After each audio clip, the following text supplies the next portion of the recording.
So figure 3 is actually composed of two plots, and it's an expression plot because we're going to be plotting two genes versus each other.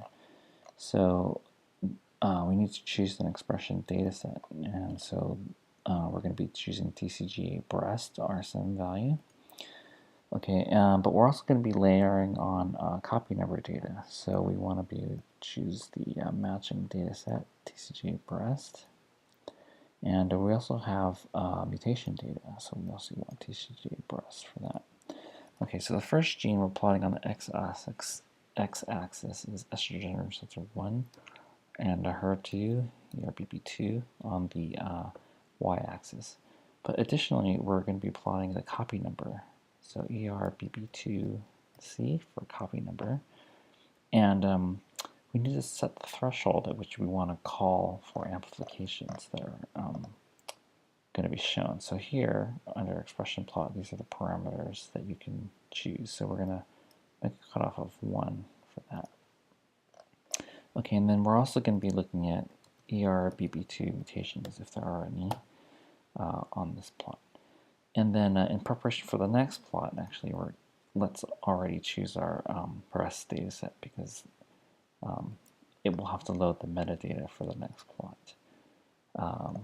Okay, so let's plot a legend on the bottom right as well. And I think that's it. Hit submit. And see how fast this little micro database is. Not too fast. Okay, so here we have plot. I'm going to download this so that we can look at it, preview. Shrink it a little bit. Okay, so we're going to shrink it some more. Okay, so here we've got on the x-axis estrogen receptor 1 expression, y-axis HER2. You can see that the circles here are denoting the HER2 copy number, so that's what the C is. Ones which, if it's violet, are greater than 1, or in other words, greater than 4 copies. Okay, so I guess we can take a closer look at those. And you'll see that the orange FOC stands for focal, which is less than 10 megabase fragment size. So most of these are focal for HER2, and you can see that the expression level is high for the ones that are focally amplified.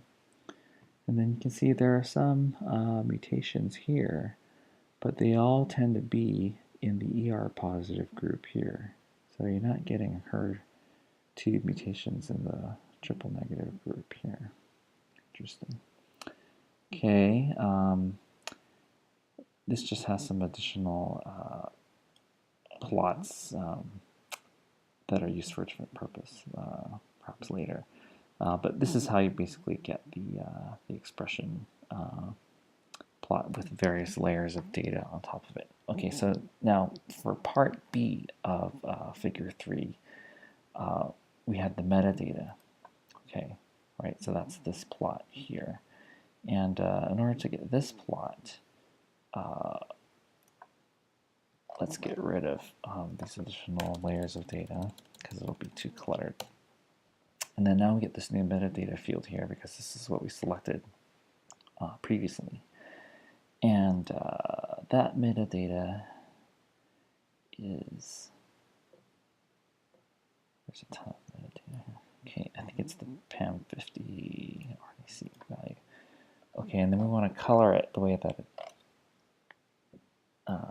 want the different meta labels to be colored. So we'll choose gray, blue, violet. And we want to plot, we can plot the full label. And let's, if you choose this option, it'll plot the first 3 characters.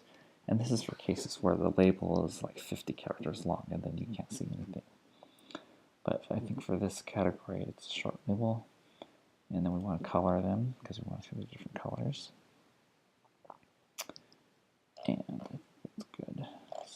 redo it. Let's submit. And see how long that takes. Oh, okay.